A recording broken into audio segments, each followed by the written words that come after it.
À dans 3 semaines. Je te jure, je crois que moi, maintenant à mon âge, je partirai quand même seule. Mais oui, il faut le faire. À dans 3 semaines, maman. Bisous.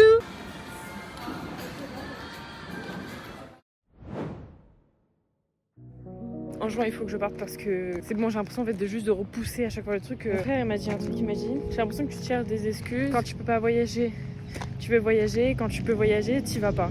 Et ça m'a fait réfléchir. Hein. J'ai peur de partir, j'ai peur. En fait, je sais que je me mets beaucoup la pression. Je suis un peu en mode, ok, il faut que ça soit parfait, genre que ça sera mon premier voyage, donc ça le sera pas. Pose tellement de questions.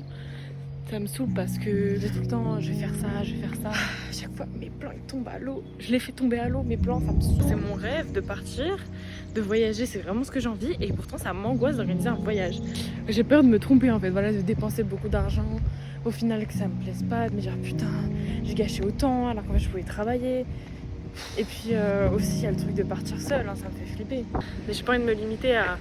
Parce qu'il y a personne, je veux voyager avec moi, pourquoi je le ferais pas quoi. En plus, il y a tellement maintenant de femmes qui voyagent toutes seules, etc. Je sais que ce sera un vrai défi pour moi et tout. Alors, j'ai parlé Stécie Casiodonia et Lucie parce qu'elles sont toutes les deux allées à Bali et je voulais avoir leur expérience, etc. Et je suis trop épée. Parce que Lucie m'a montré et tout, ça m'a donné tellement envie, genre. En fait, j'ai juste peur que pendant mon voyage, en fait, j'ai peur de moi. Non, en vrai, j'ai peur de mes pensées. Des moments, je suis super bien toute seule. Et des moments, c'est dur d'être toute seule en fait. Je suis en train d'organiser encore mon voyage. Plus le temps passe et plus j'ai vraiment envie d'y aller. C'est dans 21 jours. Il faudrait vraiment que je prenne mes billets aujourd'hui. En fait, j'ai juste peur de parler et de pas y aller, ça me saoule.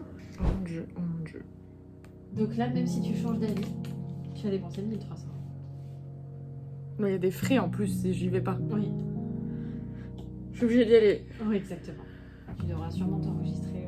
Je vais à Bali. Oh my god. Moi, laisse-moi 22 jours pour pleurer. Merci. Je suis choquée là. Maintenant je vais à Paris. Et dans 20 jours je vais à Bali. C'est pas beau la vie. J'ai pris mes billets pour Bali. Je pars 22 jours seule à Bali. Je fais une petite vidéo reconnaissance. En fait parce que je réalise pas encore tout ce qui m'arrive dans ma vie je crois. En fait j'ai l'impression d'être enfin passée à l'action. Et ce qui est vrai malgré que je veux pas encore trop parler. On sait jamais ce qui peut se passer. Météorite, j'en sais rien. Dire merci à Dieu, à l'univers, à la vie, à moi, pour tout ce qui m'arrive dans ma vie. Tellement reconnaissante les gars, c'est plein de choses à faire mais je suis en fait stressée positivement. Là en fait je suis en train d'aboutir des choses qui au début me paraissaient énormes. En fait quand tu le fais après ça va.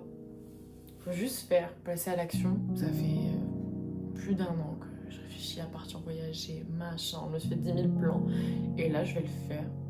Et ça aussi juste hâte d'être à l'aéroport parce que là c'est dans 9 jours et d'être en mode ok c'est bon, là j'y vais vraiment. Mon bébé. Meuf, je sais même pas quand est-ce qu'on se rend. Mais oui. Il faut que je finisse mon sac.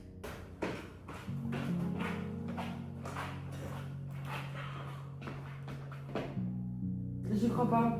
Je suis en train de devenir vraiment la femme que je voulais être à mes 15 ans.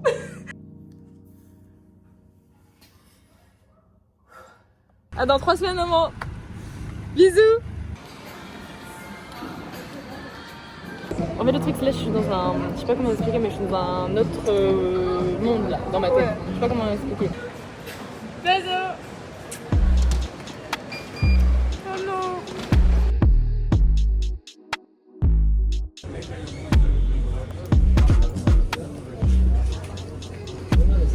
Bisous la France.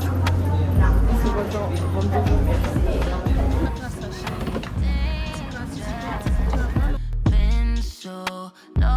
Without you all around me, getting anxious. Leave me, don't look back, it's all about you.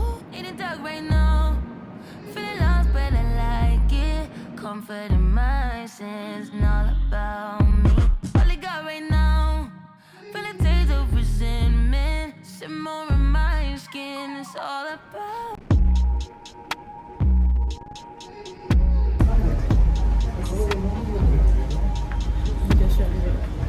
Je suis en train de réaliser que je suis à Bali là, vite fait. Là, je suis allée marcher, je suis à 5 minutes de mon hôtel, je suis à la mer. Il est 1h40 heure de Bali. J'ai besoin de parler un petit peu avant de dormir. La vérité, c'était pas si simple que ça. Ce qui est le plus compliqué, c'est vraiment le self-control. Je suis vraiment beaucoup stressée et je le gère comme je peux. Mais s'il y a un petit truc qui perce ma carapace, je chiale. J'étais censée avoir de la 4G, bah j'ai rien du tout. Demain, je vais acheter une carte SIM ici. Juste que c'était tellement épuisant l'avion. Et là, tout de suite, je savoure pas du tout. Je préfère la meuf, je savoure pas du tout. Je réalise même pas que je suis là. Là, je suis en mode survie. Il faut que je survive dans ce pays. En fait, le truc, c'est que j'ai pas tellement prévu mon voyage. J'ai mon itinéraire, mais j'ai pas mes jours faits. Parce que je sais très bien que je vais pas les respecter. J'avais pas envie de vivre un voyage comme ça où tout est fait à la lettre, où du coup tu vis pas des imprévus, etc. Parce que là, je suis vraiment beaucoup dans le imprévu. Parce qu'il n'y a pas de prévu. Donc, ça va aller, je vais m'en sortir, mais c'est juste que le sentiment d'insécurité que j'ai, les gars. Je veux juste qu'il passe. Je veux juste qu'il passe.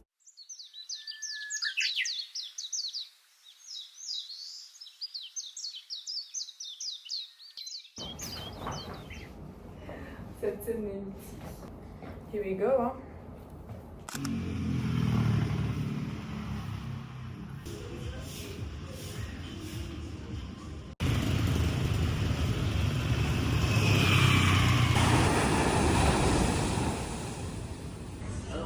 Voyez ça là. Je vous dis, c'est délicieux. Trop bon. Après m'être réveillée à Kuta, j'ai décidé d'aller directement à ma deuxième destination qui est Uluwatu. With the surf.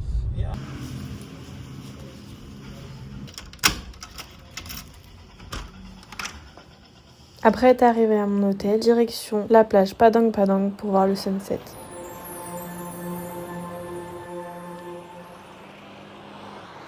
Je suis à la beach. Et moi, ça coucher de soleil dans 1 heure. J'ai vu des monkeys. Sois tranquille dans ta tête, y a rien de grave. Quoi qu'il arrive dans la vie, non mais vraiment, quoi qu'il arrive dans la vie, n'importe quoi, tu peux te relever. Ouais, c'est clair. Moi, je me dis, si ça m'arrive, c'est qu'il y a une raison et que je suis capable. Ouais, mais dis-toi, n'importe quel événement qui arrive dans ta vie et tout, c'est une épreuve que tu peux surmonter, genre. Ouais. Tout. Ouais, c'est clair. Il y a rien qui est insurmontable. Mais je me dis, en fait, le nombre de fois où je me suis dit ça, je vais jamais y arriver. Et que regarde aujourd'hui, genre. Mais c'est ça. C'est ça, Mais même. moi, c'est pour ça que je suis fier de toi de ouf. C'est gentil. Moi, je t'ai rencontré au resto, genre t'étais un bébé. J'arrive pas à y croire. J'ai trouvé un point de vue. C'est fou. J'arrive pas à y croire. Là, t'as grandi quand même. Je trouve En que très j'ai peu de grandi, temps, tu vois. en 4 ans. Mais l'année sabbatique, c'est une dinguerie. J'ai jamais Mais- autant grandi de ma vie, je crois. Bien sûr. On va parler un petit peu de ma journée, de comment je me sens. Je vous ai vraiment pas beaucoup filmé aujourd'hui parce que déjà je m'adapte. J'ai enfin pu m'acheter ma carte SIM pour avoir de la connexion. Je me sens revivre. Les gars, j'ai payé 4 € pour 50 gigas pour 1 mois. Je me suis réveillée ce matin en me disant ok, ça va mieux. Je dis vraiment pas que je suis au top de ma forme mentale, de ma forme physique. Quand j'étais au sunset, j'étais contente, mais j'arrivais pas à être pleinement dans mon présent.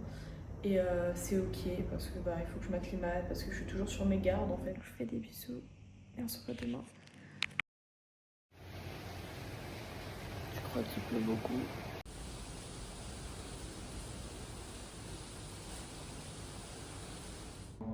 Bonjour tout le monde. Il est 9h du matin. Je crois qu'il pleut aujourd'hui malheureusement. Et comme je vous dis, il pleut. C'est pas la France. Ça m'a réveillée tellement que c'était mais fort.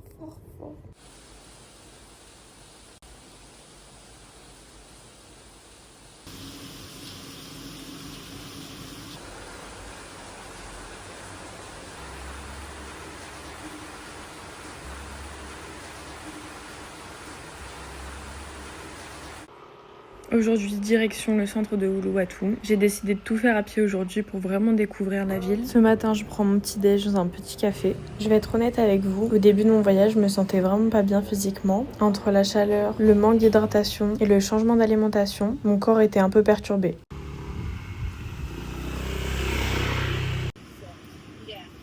J'ai vu sur la carte que j'étais à côté de la plage Thomas Beach. Alors, c'est parti! Les gars, c'est incroyable. Mais incroyable. Je transpire que j'ai jamais transpiré de ma vie. C'est waouh. Waouh.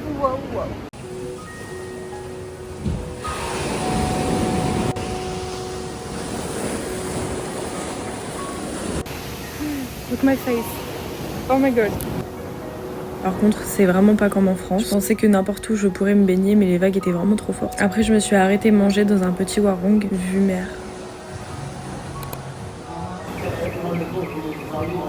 On en parle que j'ai trouvé un autocollant de l'OM même à Bali. Direction Blue Point Beach. C'est un endroit parfait si vous voulez vous poser boire un smoothie ou manger au restaurant vue mer. Dans ce vlog, j'ai pas envie de vous montrer que les beaux côtés de Bali. Il faut savoir que juste en face se trouvent des cabanes où vivent les locaux. Il y a un gros contraste entre les locaux et les touristes. Après ça, je suis bien sûre allée voir la plage. C'est une plage très connue grâce aux réseaux sociaux. Elle est vraiment jolie, mais forcément il y a beaucoup de touristes.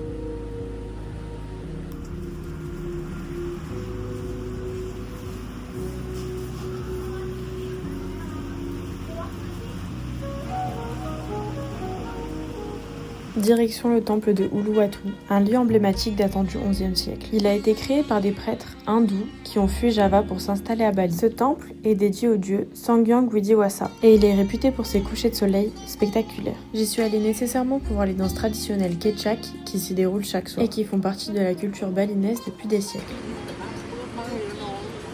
Il est aussi réputé pour ses singes. Si vous y allez, je vous conseille de faire très attention à vos affaires. Ils ont volé un téléphone juste devant moi. Maintenant, place au spectacle.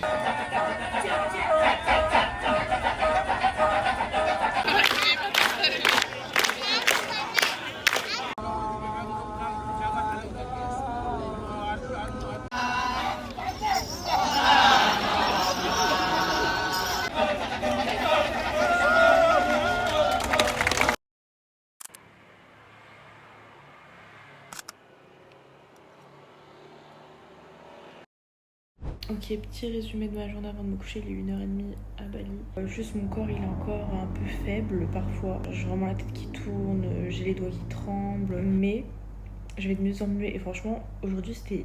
Vraiment je suis allée slow et j'ai l'impression d'avoir fait 10 000 trucs. En fait, vu que tout est découverte, tout est incroyable, je suis tout le temps stimulée et c'est trop bien. Je me suis dit qu'en fait, chaque endroit que je vais faire, je veux que ce soit la première et la dernière fois que j'y ai. Comme ça, je fais tout le temps plein de nouveaux spots, etc. J'ai l'impression d'avoir fait 10 000 trucs, alors que c'est vraiment que le début.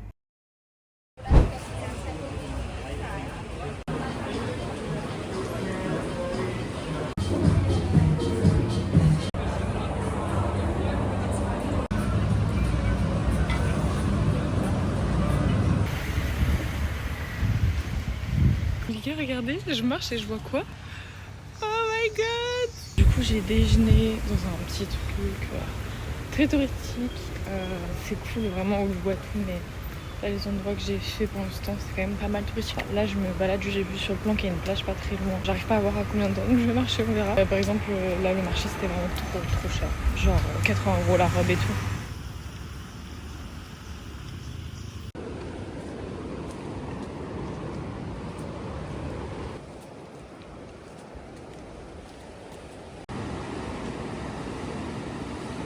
Les gars, je me suis changée en une minute de promo. 2 secondes après, il y a des vagues sur le dos.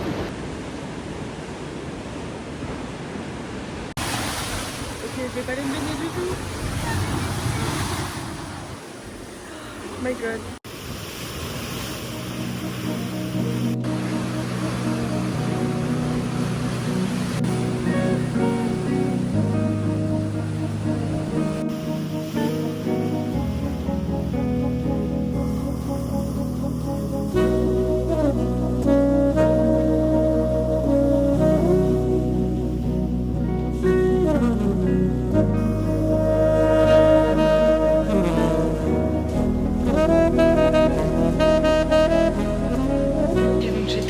Là-bas et là je remonte. Vous imaginez même pas. Je pensais que j'avais pris 3 nuits dans l'hôtel où j'étais qui était incroyable, sauf qu'en fait j'avais pris que 2. Du coup j'ai trouvé vite fait une chambre, journée pas du tout comme prévu. Le seul truc que j'avais fait dans ma liste c'est le marché. Après la plage que j'ai trouvé, mais c'était waouh. Et j'ai eu une conversation pendant 1 heure avec un monsieur, mais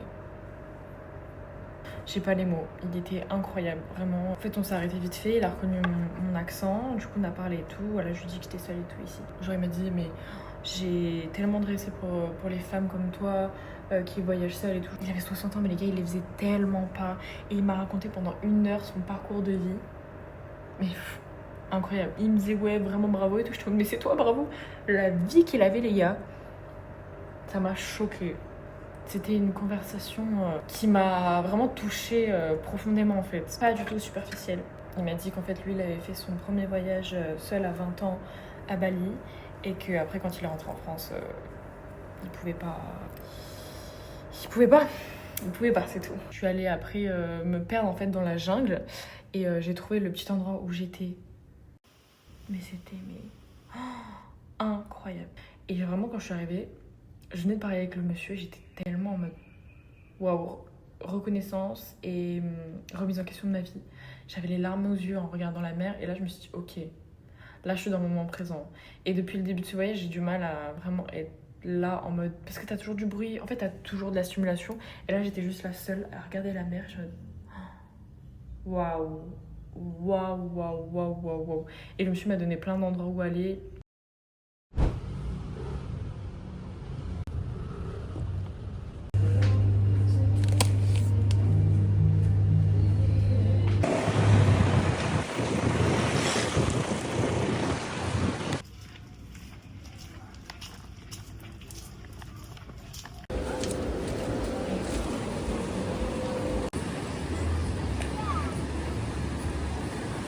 Regardez-moi ça, oh my god, je vais me régaler, on dirait que là.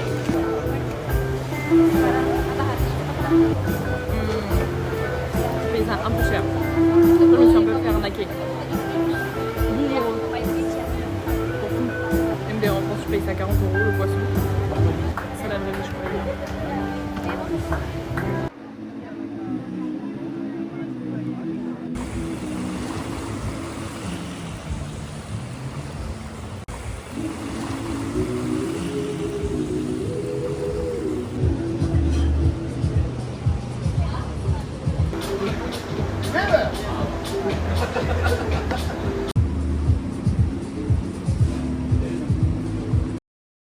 J'ai passé une très bonne journée. Chaque chose que je fais, c'est un nouveau challenge. Genre réellement, chaque chose n'est pas simple. Manger toute seule avec plein de gens autour, c'est une étape. En fait, si je m'écoute, je reste enfermée. Si j'écoute mes peurs, je reste enfermée dans l'hôtel. Pour m'endormir, c'est toujours un peu compliqué. C'est un peu comme si je pense que j'appréhendais le lendemain. Je pars demain. Enfin, je sais pas ce que je fais demain. Voilà. C'est cool de vivre jour le jour, mais il y a une partie de moi que ça stresse énormément. Je suis en mode, ok, qu'est-ce que je fais demain? Chaque chose que je fais, c'est une nouvelle première fois. Tu sors de ta zone de confort à chaque jour, chaque heure. It's time to live ici. Je sais pas où je vais. On y va.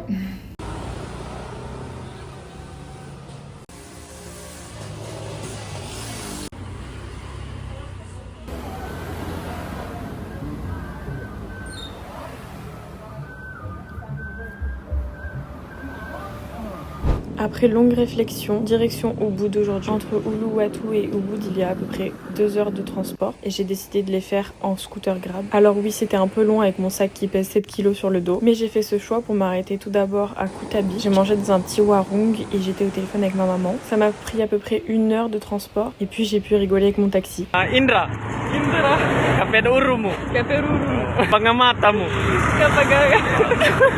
Indra, Savilu, Rambo, Maka, Pelo. Okay. What do you say? Kabaniko di Pampusangku. Oulala. Thank you so much. Et je vous avoue, je ne sais toujours pas ce que je dis dans la vidéo, donc j'espère que je dis pas des dingueries. J'ai trouvé un petit resto warung. Après ça, j'ai repris un taxi Grab, direction Sanur. Je me suis posée juste prendre le petit goûter. Je me suis arrêtée dans un mini-shop. Je me suis dit que je teste un peu la nourriture dans des shops comme ça. C'est ça et une bouteille d'eau 40 centimes. Et c'est reparti. Après 1 heure, je suis enfin arrivée. Ok, j'ai fait 1 heure de scooter. Je ne sais pas comment j'ai mal au dos. Donc là, ici c'est ma chambre. C'est beaucoup trop mignon. Et room tour time. Bien arrivé à mon hôtel à 15 € la nuit. Du coup, je suis en plein centre de Ubud. Donc là, on a le petit lit. Ensuite, la douche. Là, petit lavabo en bien. Petite douche. Voilà. Tout simplement. Et regardez, c'est trop drôle. Ça va de partout. Genre là, je me suis douchée. Bah, mes cheveux ont été obligés d'être mouillés, genre. Mais c'est très bien, je suis très contente. Je sais où je suis là. Je suis dans la forêt des singes. Goût que j'ai jamais goûté de ma vie. Une famille de Français. Cet endroit abandonné. Dégustation.